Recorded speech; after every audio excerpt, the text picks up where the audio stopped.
It's the Brad and John Show. And it's the Brad and John Show for Tuesday, December 17th. Hard to believe this is a week till Christmas Eve. John, is that bizarre or what? I mean, it seems like time's flying, doesn't it? Yeah, I know. It's time for you to start doing your shopping, Brad. Start doing my shopping, huh? Okay. Lots of things to talk about this morning. We talked about all the various things. Okay. You're not a sports guy, right? That's the most ridiculous statement I think you've ever said on the show. Well, define what you mean by that, Brad. You don't live and die over sports. You don't rearrange your schedule for sports. No, I don't live and die over sports. No. But you do enjoy sports.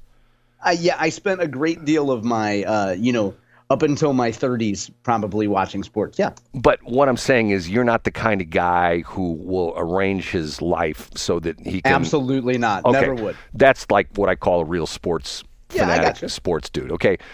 There's the controversy around the country that Patrick Mahomes is faking an injury. Have you heard these stories? No, I haven't heard the theory that he's faking it. Well, and why would he be doing that? Well, he's let on that he's not happy about the scheduling because the way the scheduling is coming up over the next several weeks, they're going to play 3 games in 11 days. And he's essentially saying, look, this is football.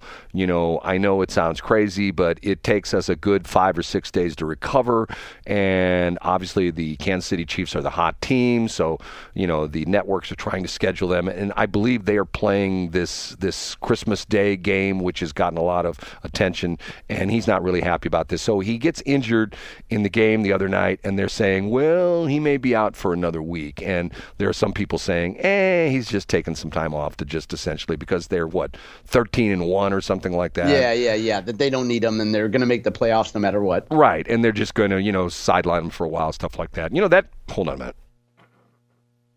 That got to be a controversy in the NBA because of the fact that people would go to see the big stars and there would be games when the stars wouldn't play. But anyway, that's neither here nor there. Okay, as far as can I tell you a weird thing? And you're gonna laugh when I tell you this. Okay.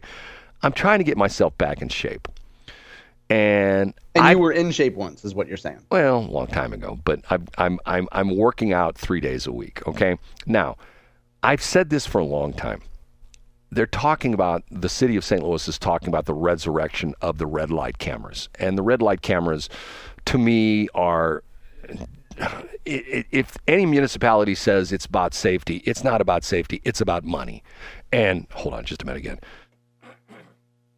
The way the red light cameras work most of the time is a private company comes in and they agree to put all the equipment in, pay for all the infrastructure, do all the technical stuff, and they get a piece of the action. So for every ticket that those red light cameras issue, they get a piece of that revenue stream, okay? I have said that if you really, really, really want to clean up, you should put in stop sign cameras. And the Missouri state law, like in every state law, states that a stop sign means you come to a complete stop. Now, why am I talking about this? Because where I'm working out at for the time being, at least for another month, I have a window that looks out onto a street where there's a stop sign out in front of this building. And what's interesting was when I'm on the treadmill, and I spend a half an hour on the treadmill 3 days a week, looking out this window, for every 100 cars that goes through that stop sign, I would say maybe one of them comes to a complete stop. You're kidding me. They just roll it. They do the St. Louis stop. Well, some of them don't even hit the brakes. Some of them just like, And what's interesting about it is, once again, actually there's times when I can say, okay, I'm going to look at my timer on the treadmill and I'm going to give it a 5-minute block. I've said if I'm at 5 minutes on the treadmill, I'll say, okay, I'm going to look down again until I get up to 10. I'm going to count how many people stop at the stop sign. And sometimes in a 5-minute span, nobody does. And it's not a super busy street, but I would say that probably every minute or so, there's probably 3 or 4 cars that hit the stop sign. Okay, I mean, that's pretty busy. Right. It's not like a residential street where like somebody lives on a cul-de-sac or something like that, where there's hardly any traffic. This is a fairly major street, and I'm thinking to myself, is that because you just picked up on that? Is that a idiosyncrasy of St. Louis, where everybody talks about, oh, the St. Louis rolling stop. Is that happen all over the country? Or is that just literally one of these things like Emo's Pizza with Provel cheese and toasted ravioli and rolling stop signs? Is that just local? No, I'm sure that if you were to go to San Jose or St. Paul, Minnesota, people would be rolling stop signs too. I think St. Louis people just like to take pride in anything and give it a St. Louis spin. Yeah, I think people roll stop signs everywhere. Well, I'm going to tell you a story that maybe might still get me in trouble with somebody. Our studios used to be in Washington at the corner of West 5th Street and I can't remember, Stafford and West 5th Street. There was a stop sign. We were right at the corner. And the mayor at the time, Dick Stratman, was the guy that brought in the red light cameras. And to much disgust by the citizens of Washington. Nobody was happy with this. And he kept saying, well, it's safety reasons. And like, okay, fine. We really know it's about money. Okay, we know what it's all about. Okay. And even one of the interesting instances that one of these guys that did a talk show for me back in the day, a guy by the name of Guy Midkiff, who was an interesting guy, Marine Corps pilot. He flew for American Airlines. Matter of fact, he just retired a couple years ago. And we would talk about this all the time, about the red light camera. And Guy actually went and testified. He got so upset about the red light cameras. He testified in Missouri in front of a congressional hearing in state of Missouri in Jefferson City years ago. Legislative hearing. Because of the fact that there was one intersection, Highway 100, where if you were going westbound, the speed limit was 45 miles an hour. If you were eastbound, the speed limit was 55. So in other words, if you're going one direction, it was one speed limit, and you go in the other direction, but the yellow light was the same duration for both angles. Get what I'm saying? Yeah, I do. And what he pointed out that, and he told the story that when he went down to Jefferson City, and he made this point in front of a legislative body, 2/3 of the people these were like, reps or senators or something like that, didn't understand what he was talking about.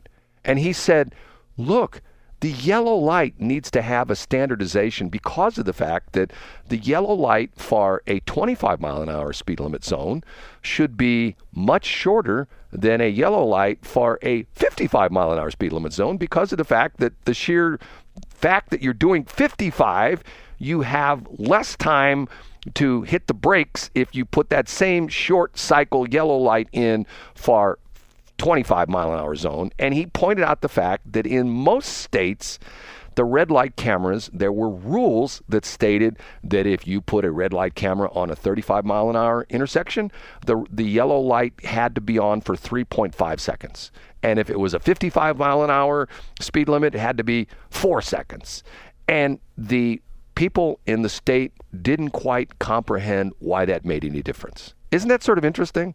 And yeah. So you wonder if any of that's exaggerated, like if there was one or two legislators who asked clarifying questions. No. He said then the urban myth became that people didn't understand that. No. He said that they didn't quite grasp this. Okay. So what was interesting about this is the mayor was very adamant about the red light cameras. But one day, as I'm standing on the front porch of the radio station, I see the mayor drive through the stop sign right in front of our radio station. I mean, just literally blow through the stop sign. Wow. Not even hit the brakes. So a couple weeks later, this is when Brian Nieves was doing a morning show for me, and the mayor would literally, we had what we called the open door policy. The front door of the radio station was literally open, and we had people really, literally walking off the street and take issue with what Brian says. And the mayor used to come in all the time. So one time when the mayor comes in, he talks to Brian, and as he's leaving, I said, Mayor, I would like to propose something to you. And he goes, what's that? I said, you're hot on these red light cameras. And he goes, well, it saves lives. I go, I'm going to put a camera on the front porch of the radio station here, and I want a share of everybody who runs the stop sign right there. And I said, I'm going to work with your police department. I'm just going to run my recorder an hour a day. I'm just pick a random hour. And I'm just going to, pull off these videos, just edit them up. And then I'm going to go to the police department and say, okay, run this license plate for me, this license plate for me. And I'm going to send them a notice. They owe me $50 for each violation. And the mayor looks at me and he goes, Why would you do that? I go, well, don't you think it's not necessarily safe for people running stop sign? And he says to me, no, that's okay, because he says, I go through stop signs all the time because I look at the intersection. If I don't see a car on the left or right side, I just go right through it. Yeah, that makes sense. Maybe that's part of a rule that we're not up on, Brad. Maybe he knows the law better than we do. Well, I'm thinking to myself, okay, this is the mayor. Let's talk about, so in other words, if I get a parking ticket in Washington, can I go in and say, hey, you know what? The mayor told me, it's okay to park in an Oak parking zone. If there's nobody around, you're not hurting anybody. There's nobody around. Hey, it's not crowded. Or you know what? If it's 3 o'clock in the morning and I take the muffler off my car and I drive through town and the police pull me over, you're waking everybody up. You're going to give you a noise violation. Hey, the mayor said it's okay to not have a muffler in your car at 3 o'clock in the morning. Yeah. I just thought it was one of those things where it's like, okay, do as I say, not as I do, because and see, once again, you put in a stop sign camera and practically everybody blows it. You know what I'm saying? I do. And what a moneymaker. John, you and I should go into business. Brad and John's red light are stop sign camera company, right? No? Well, all you would have to do is if you followed the model that the red light companies did, if you got the correct lobbyists for different large municipalities, they could get a piece of it. And, everybody would win, right? You would hope. Okay. You talked about this last week. What's the deal? Has there been any follow-up to the state rep who put in the Better Together thing again? What's the deal on that? Is there any updates on that? No, and nothing will happen from it. It's a symbolic piece of legislation. It probably won't even get a hearing. It's message legislation, so you file it, you can get some news headlines, and then you can say, hey, when people ask you at your town hall forums or at events, hey, what are you doing about, the local economy and crime? You can say, well, I filed a bill and it hasn't even been referred yet. Republicans don't even take this seriously. Interesting. So there's no news on that. And by the way, I'm just looking at my notes. Remember when you talked to me last week about the credit card thing? We talked about it earlier this show. But did you see in the Post-Dispatch yesterday that they are considering criminal charges against some of the people on the school board? Yeah, that happens to be a headline on my website today. Really? Is that wasn't in the top 3 though, right? It was. Yep. It was a headline and that's the number one headline from St. Louis Public Schools. Yeah. So was that our number one story today? Well, yeah. But the update on the credit card of criminal charges. Yeah. Right. Do you think that's going to happen? Yeah, I think so. And I should also point out, you're right though, Brad. I didn't call out specifically that a board member. I did call out that the board has yet to meet since this came out. Right. But I should have pointed out that a board member has come out and said that we absolutely have to have, or they absolutely have to have, criminal charges. Well, and the other piece that I forgot to mention was that State Auditor Scott Fitzpatrick, they launched a comprehensive audit back in August. The news piece says, excuse me, Fitzpatrick's office says yesterday that they're working on getting the report out as soon as possible. My presumption, Brad, is that they had everything pretty much buttoned up, and then they got some of this report, and then they said, holy cow, there's even more stuff here than we thought. And they're adding the credit card stuff into the report now. That's my uninformed guess there. Well, so yeah, I think there will be criminal charges, Brad. I think that this has reached a point of critical mass, and enough people are mad about it and paying attention now that something will happen. Well, and you know what? I apologize because I don't remember you saying criminal, but you didn't. You just talked about the board thing. But that's what was in the Correct. article. Yeah, that was the lead. That's the lead of the Post-Dispatch story today. Right. Is because about that. Remember when we originally talked about it, I said, "Isn't this criminal?" Yeah, you did, Brad, and I said yes, but I think we both thought that nothing would come of it, right? Well, maybe something will. Who knows? Yeah. I mean, it's just one of those things. I don't understand. I watch these videos on YouTube, and some of I know are fake, and some of are real. The homeowners association videos. You know what I'm talking about? Oh yeah, when the Karens come in and yell, and there's either a real or a fake fight. There's one homeowners association, and I did verify this, where the president of the homeowners association decided that if someone was doing something improperly with their car, they have a towing company come in and tow the cars. And the guy showing that literally he had like his home camera video of his truck being towed out of the driveway because of the fact that he has, and this is truck stuff, he has an F-250. It's a Ford F-250. If you know the numbers, the F-150 is the half-ton pickup. The F-250 is the three-quarter-ton pickup, and the F-350 is the one-ton pickup. Okay, the F-150 is deemed to be a light-duty pickup truck, and if you have a 250, that goes into what they call the medium-duty tow truck. And he got his truck towed out of his driveway because he was driving an F-250, and it was deemed to be a commercial vehicle, even though it was not registered as a commercial vehicle. It was his personal vehicle, and it got towed by the homeowners association. And they went through this whole thing about how this towing company would come in and tow all these until one night, and they had the video of some lady who was getting her car towed. For what reason, I don't know. I think she had a flat tire, and she was talking about she didn't even know she had a flat tire. The tire went flat. Apparently, she hit a nail on the way home, and her car's in the driveway. And the homeowners association, the Karen from, oh, there's a car with a flat tire. That's not allowed for the HOA. And they're trying to tow her car out, and somebody calls her and says, hey, they're trying to tow your car out of your driveway.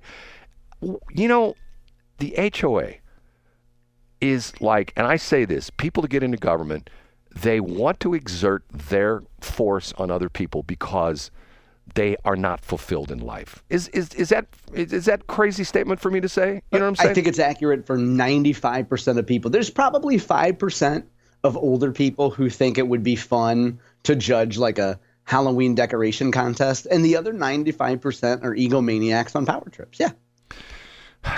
Like, I think that's probably accurate. Well, there's so many things in government. You think, okay, why can't, it's just like Jane Duker. Jane Duker and I have so many parallel thoughts.